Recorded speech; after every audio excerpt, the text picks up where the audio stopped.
These are the 7 levels of Fallout factions. Level 1, the failures. Wasteland has no shortage of people who think pointing a gun at someone counts as a political philosophy. Fiends, scorpions, powder gangers. Pick a Fallout game, and you'll find a dozen gangs whose entire ideology is take stuff, kill people, repeat until someone kills us back. They exist, they shoot people, they die, not much to analyze there. But here's what is interesting, where they came from. 3 original raider gangs in Fallout, the Khans, the Jackals, and the Vipers, all emerged from the same place, Vault 15. When that vault opened and the first winter hit, the survivors couldn't hold it together. They splintered. The Jackals turned to cannibalism just to survive. The Vipers became a snake-worshipping death cult. And the Khans, they became the raiders everyone else was afraid of. But here's the thing. That same Vault 15 also produced the settlers who founded Shady Sands, the town that would eventually become the capital of the new California Republic, the largest democratic nation in the post-war wasteland. Same vault, same people, same starting conditions, and they became everything from cannibals to congressmen. So what actually separates a faction that matters from one that doesn't?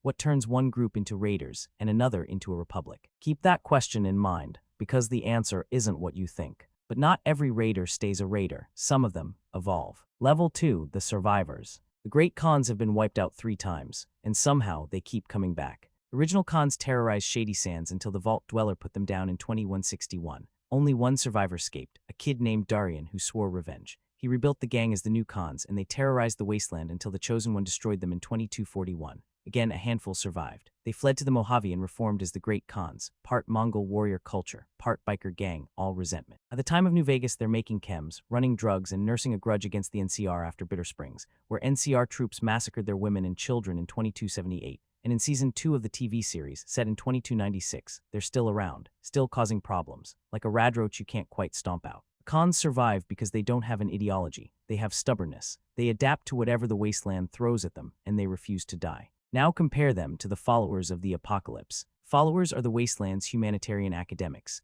Founded in the boneyard after the war, their mission is simple: preserve knowledge, provide medical care, help people rebuild. They're the closest thing to objectively good guys the wasteland has. And they accidentally created Caesar's Legion. Edward Sallow and Joshua Graham were both followers before they went east. The organization that wanted to heal the wasteland ended up training the man who would enslave it. The followers gave the wasteland libraries. They also gave it its most brutal dictator. So what's the pattern here? The Khans survive because they adapt. The followers survive because they're not threatening enough to kill, but neither of them actually changes anything. They persist, they endure, they don't win. Surviving isn't the same as winning. For that, you need something bigger. You need an idea people would die for. Level 3, the Idealists. Commonwealth Minutemen had one job: protect people. Citizen soldiers, ready at a minute's notice to defend any settlement that called for help. They rose to prominence in 2180 when they defended Diamond City from a super mutant attack, and for a while, they were the closest thing the Commonwealth had to hope. Then they tried to do something bigger. They organized a provisional government, representatives from every major settlement, coming together to actually build something.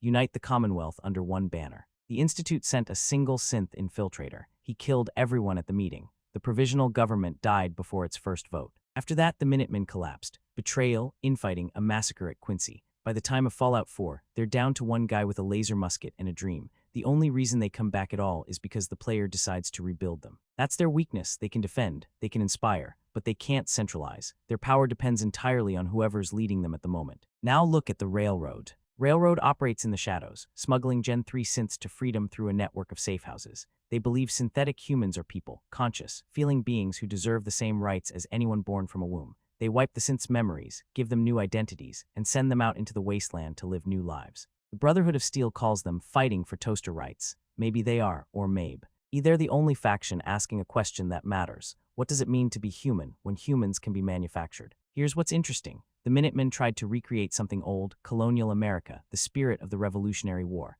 The Railroad is dealing with something that never existed before the bombs: artificial consciousness, the ethics of created life. Guess which faction got crushed by a single spy, and which one is still operating despite every major power wanting them dead? But what happens when idealism gets power? When the little guys actually win and have to govern? Level 4, the Inheritors. The new California Republic did everything right. After the Vault Dweller saved Shady Sands and destroyed the Master's army, the survivors built something new. Eredish and his daughter Tandy founded a nation based on pre-war American democracy, elections, laws, taxes, a professional military, individual rights, freedom of religion, the right to own property. Tandy served as president for 52 years. Under her leadership, the NCR expanded across California and into Oregon, Nevada, and Arizona. By the time of New Vegas, they had over 700,000 citizens in 5 contiguous states. They fielded the largest army in the wasteland. The NCR Rangers were the most elite fighting force anyone had seen since the bombs fell, snipers and scouts who could take down a deathglow solo and still have time for lunch. They built roads, they established trade routes. They fought a war against the Brotherhood of Steel and won.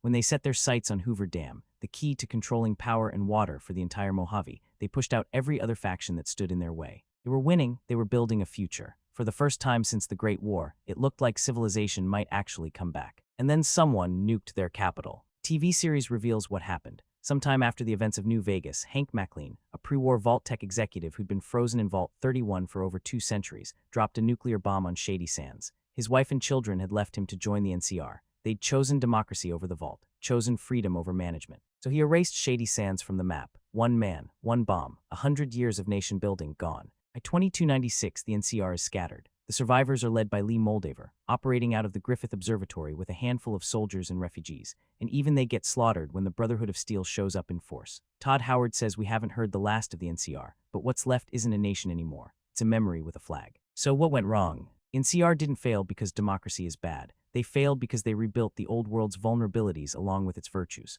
A capital city is a target. An expansionist military makes enemies. Centralized power means one bomb can end everything. They won the same resource wars their ancestors fought. They fought over Hoover Dam the same way pre-war nations fought over oil. They recreated America so perfectly that they inherited every weakness that destroyed it the first time. Hank MacLean didn't prove the NCR was doomed. He proved that the old world never really died. It was just waiting. The NCR inherited America. They also inherited America's enemies. Level 5, the Zealots. Brotherhood of Steel believes it's saving humanity by hoarding technology. Caesar's Legion believes it's saving humanity by enslaving it. Both factions are absolutely certain they're the good guys. Both factions have killed thousands of people to prove it. Brotherhood started in 2077, when Captain Roger Maxson led his soldiers out of Mariposa military base after discovering the government was experimenting on American citizens with a virus that turned them into monsters. The FEV experiments. Human beings pumped full of mutagen until they became something else. Maxson's unit was ordered to guard the facility. Instead, he executed the scientists, declared independence from the United States, and formed the Brotherhood of Steel. Their mission was simple: collect and preserve pre-war technology so it could never be misused again. Noble enough. The problem is what preserved turned into over 2 centuries. Brotherhood doesn't share, they don't teach, they don't trade. They take advanced tech by force and lock it away where no one else can touch it. They've gone to war with the NCR over access to energy weapons and power armor. They view ghouls and super mutants as abominations to be exterminated, regardless of whether they're hostile or peaceful. To the Brotherhood, a friendly ghoul and a feral ghoul are the same problem, just at different stages. West Coast Brotherhood nearly destroyed itself through isolation. They refused to recruit outsiders, insisted on bloodline purity, and watched their numbers dwindle while everyone else grew stronger. By New Vegas, their Maj. Ave chapter was hiding in a bunker, too scared to come out. East Coast Brotherhood under Arthur Maxson is more aggressive. Maxson became elder at 16, the youngest in Brotherhood history, after proving himself as both a warrior and a diplomat. He united the outcasts back into the fold, built an airship called the Pridwin, and arrived in the Commonwealth to wage total war on synthetic life. He's not hiding, he's conquering. They want to prevent another apocalypse. Their solution is making sure no one else has the tools to cause one, or to stop one. Caesar's Legion took the opposite approach. Edward Sallow was a follower of the Apocalypse, the same humanitarian organization that runs free clinics and preserves books. He went east on an expedition, got captured by a tribe called the Blackfoots, and taught them how to fight. When the neighboring tribes refused to surrender, he ordered the Blackfoots to kill everyone. Men, women, children, total annihilation. That was the birth of Caesar's Legion. Sallow renamed himself Caesar, crowned himself the son of Mars, and spent the next 30 years conquering 86 tribes. His philosophy was simple: erase every identity, every culture, every memory. No more tribes, no more nations, only Rome. He believed that by forcing everyone into a single, unified culture, he could end the chaos of the wasteland forever. He based everything on books he'd read about the Roman Empire. He taught his soldiers Latin phrases. He organized his army into cohorts and centuries. He crucified anyone who disobeyed. And then he died. Here's the dark irony. Caesar's Legion only existed because one man read some books about Rome and convinced 86 tribes to play dress-up. The moment Edward Sallow's brain stopped working, the Legion started dying. His successor, Legate Lanius, was a butcher, brilliant at killing, useless at governing. He once slaughtered his own tribe after they were assimilated. You don't build an empire with a man like that. You end one. By season 2 of the TV series, the Legion is fragmenting. At least 2 different men are claiming to be the new Caesar. Without the scholar who actually read the history books, they're not Romans anymore. They're just level 1 raiders with better armor and Latin phrases they don't understand. The pre-war knowledge didn't save them. It was the only thing holding them together. Level 6, the Shadows. The Enclave didn't survive the apocalypse. They planned it. Before the bombs fell, a shadow government operated within the highest levels of American power. Politicians, generals, corporate executives, all working together on contingency plans for nuclear war. When the end came, they evacuated to a fortified oil rig 175 miles off the California coast and declared themselves the legitimate continuation of the United States government. The Enclave, everyone who wasn't Enclave was contaminated, mutated, impure. Even humans who'd lived on the surface for generations were considered genetically compromised. Their plan was simple: develop a virus that would kill everyone exposed to radiation, release it into the atmosphere, and inherit a cleansed Earth. Chosen One destroyed the oil rig in 2242.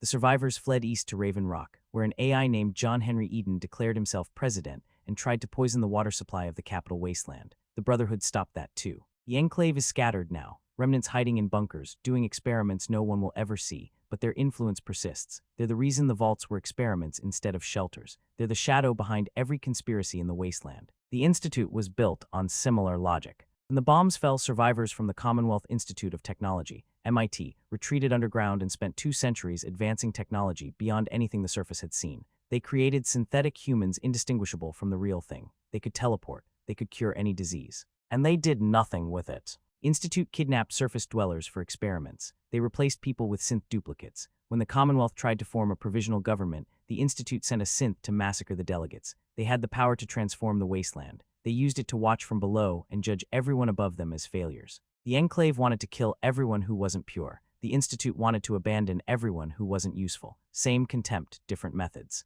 But there's one more faction in this level, one that tried something neither the Enclave nor the Institute ever considered. The Master tried to build something genuinely new. Richard Gray was a doctor who fell into the vats at Mariposa Military Base in 2102, the same vats the government used to create super mutants. Over decades, he mutated into something beyond human, a biomass of flesh and machinery, connected to a psychic network of followers. He called himself the Master, and he had a vision. Force every human to become a super mutant. No more race, no more nations, no more conflict. One species, one people, unified forever. He called it the Unity. It was the only faction in Fallout history that completely rejected the pre-war world. No democracy, no empire, no recreation of anything that came before, just evolution. And he became the wasteland's greatest monster. Vault Dweller stopped him by proving that super mutants were sterile. The Unity had no future. When the Master learned the truth, he triggered his base's self-destruct and killed himself. He's the counterargument to everything we've been building toward. You can reject the old world completely and still become the worst thing in it. There's no clean answer here. The Enclave, the Institute, and the Master all believed they knew better than everyone else.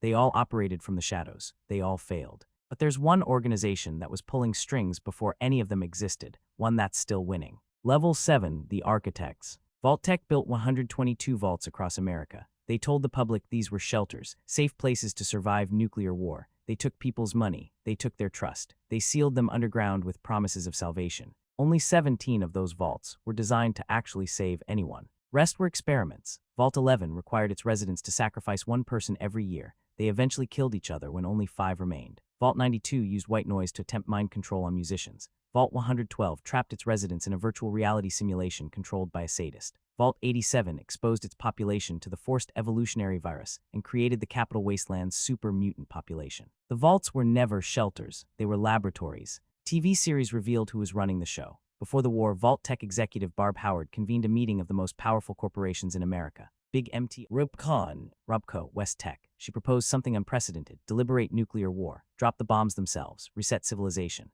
Let each corporation claim a handful of vaults to run their own experiments, a spirit of competition to determine whose version of humanity would inherit the Earth. Bud Askins, another Vault-Tec executive, built his own project, Vault 31, where Vault-Tec's junior executives were frozen in cryogenic suspension. They'd be released periodically to breed with the populations of Vaults 32 and 33, creating a multi-generational experiment to produce the perfect corporate managers. When we've wiped the surface clean, the series leaves it ambiguous whether Vault-Tec actually launched the bombs, but it doesn't matter. They were planning to. They were ready. The war was coming either way. Vault-Tec just wanted to control what came after. So back to the question from level 1. Why does every faction that tries to save humanity end up making it worse? Because they're all trying to rebuild something that already failed, and they're inheriting its weaknesses along with its strengths. NCR recreated American democracy. They got elections, laws, and the largest military in the wasteland. They also got a capital city that could be nuked, an expansionist foreign policy that made enemies, and the same resource wars that started the apocalypse. They didn't fail because democracy is bad.